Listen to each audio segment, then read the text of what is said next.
Growing up as a child, I wasn't brought up around with a lot of technology until the age of 9. Though I had things like a television to watch, I didn't have things like a laptop or an iPad at this age.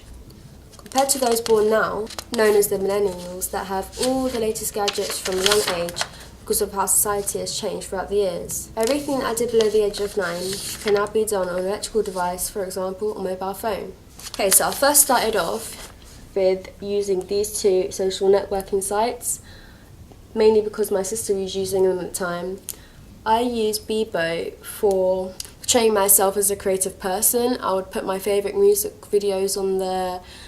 It's mainly just a personal identity, how you portrayed yourself and what kind of person you are. MSN is mainly for chat rooms. You could webcam and connect with the person, any area really. Being able to webcam really links with Maslow's theory, as it is a form of escapism and connecting with other people, as you feel like you're really there with them in real life when you're actually not, you're behind a screen.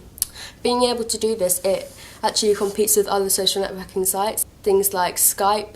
You could use that for video chatting, webcamming with other people as well. So for this MSN to have this feature, it really brings out its features and publicises it more, as people would love to connect with their people in real life. Also, while growing up, I started to use gaming sites, such as Girls Go Games, DS, Stardoll and other DS, PlayStation as well, which is in here.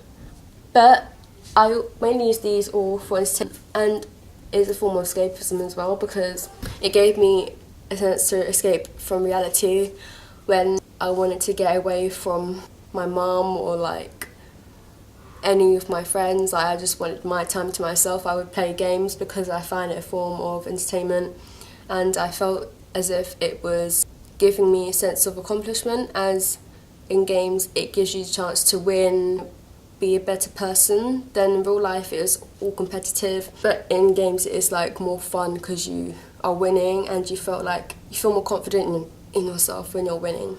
Okay, so as I grew older, I began to create my first email. I mainly needed this email because I created a lot of games. As I have a different email than to what I had before, I use my email now as a professional use more than the other one, because the other one was for gaming sites and this one is more for work and schoolwork and other professional uses. So having an email, it was a form of personal identity, as I portrayed myself in a more positive way now than I did before. As before I was more childish and not mature enough to own an email yet, but I did. I felt like I had to, but in order to have the game. And also with Facebook as well, you need an email to log in as well. So I had an email for Facebook as well, and for the games, and for now. Having an email, it made me feel more free, more mature and more positive in a way, as it allowed me to also communicate with friends by email, through parents, through any person really, to message them, call them. You can now call on email as well. I feel like having those needs is really beneficial. Some people don't have the devices to contact other people, so they would use an email. Mainly the older generation, because they probably want to stay true to their colours and stay with an email rather than get with a mobile phone.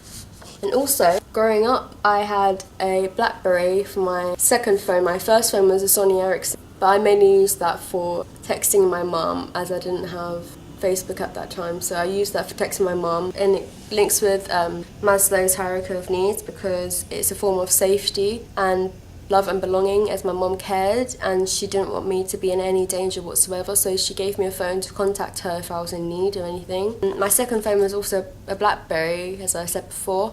It was a Bold, and I used it for texting my mum yet again. Having Facebook online as well, which is a form of personal identity, and it gave me self-esteem, as I got to portray myself in whichever way I wanted to, which is obviously positive because I wouldn't show myself a negative. Yeah, having that phone really made me feel confident in a way, as I could flow with the other people more. It was a trend back in the day to have a BBM device, because everyone had BBM in those days and I didn't, because my mum didn't let me. So she wanted me to be like everyone else. She wanted me to be different from the others. So, you know, you don't have to always have a phone just to have what everyone else is having, to communicate with your parents if you need to. Yeah, so I didn't have a BBM until I got my second BlackBerry, which was the Curve. I then was allowed to have BBM because it allowed you to communicate with friends. It's a fun device, you know, you get to add people by PIN. So it was different from what you have now, like WhatsApp, for example.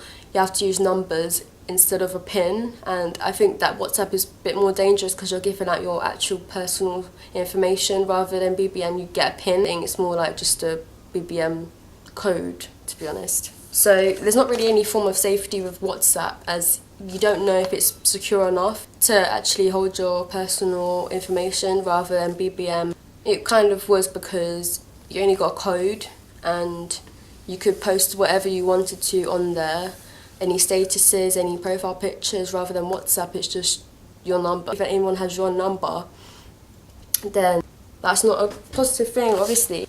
The next thing that I used to do when I was younger was watch YouTube. I used to watch a lot of cartoons on there, and I used to also watch tutorials on like rooms and stuff.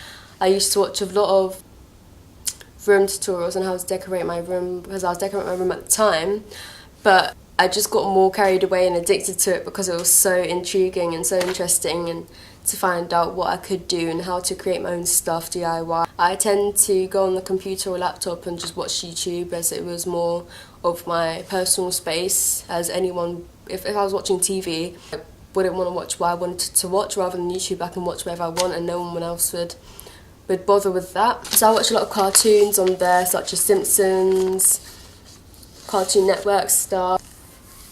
As I grew older, I started to discover Instagram and Snapchat. Now these two here are the most popular social networking sites probably now. Instagram, I still have Instagram and I still have Snapchat, and I mainly use it for personal identity, but I don't really post much on there. Mainly I use it for seeing what's going on in other people's lives. It's a form of escapism really, and entertainment, because I'm escaping from reality and I'm not really focusing on what's going on in the real world. But with these things, you get to see what's going on in the real world, because Snapchat is a way where you can see what's going on in other people's lives. So they will video what they're doing in their life and then put it on Snapchat, and then I'll get to see what they're doing in their life. And Instagram as well, you get to share your life through pictures and videos, and you get to see what's going on through the world. So it is a really positive thing.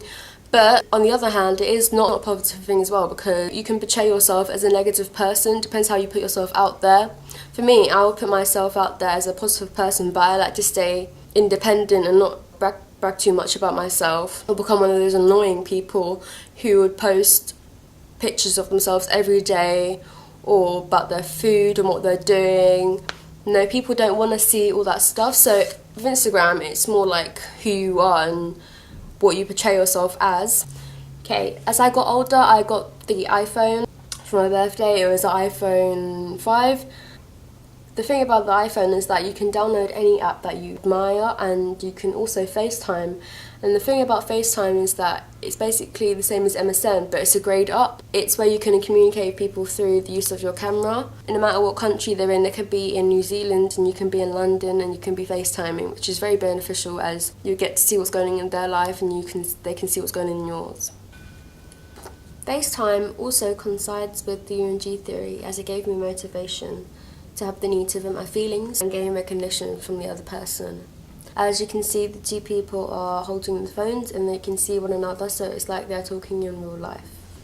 From the age of 16, I began shopping online, as fashion became a big part of my life from when I turned 15. So from 16, I started shopping online. I mainly shopped at ASOS, Misguided and H&M.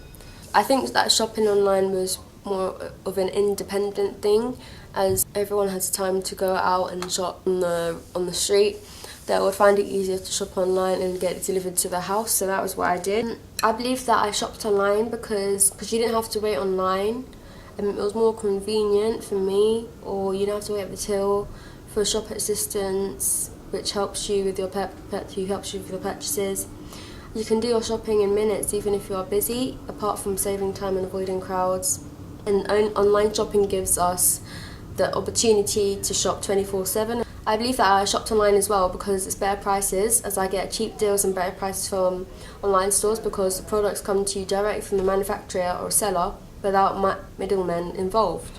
Online shops offer discount. Also, shopping online, there are a variety of several brands and products from different sellers at one place, and you can get in one of the latest international trends without spending money on travel, and you can shop from retailers in other parts of the country. And also there's compulsory shopping as well, so many times when we go out shopping we end up buying things which we don't require, which is me. I go to shops all the time and I pick up things I don't need. I go for a bar of chocolate, I come out with everything.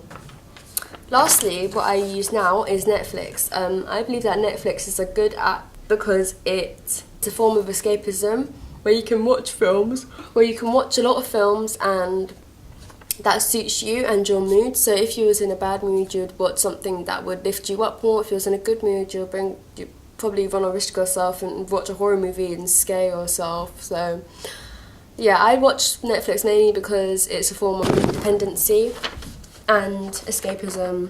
I like to watch horror movies because I feel like I like the thrill and adrenaline that goes through my body. I like also to watch comedies, as I like to have a laugh once in a while, and these all fit in with Web 2.0 as it has upgraded from what it used to be, where you could watch films on the cinema and you have to wait till they actually come up, whereas Netflix, you don't, they're already there. It's beneficial to you and it's more helpful in a way where you can catch up on your latest TV series instead of waiting every single week for them.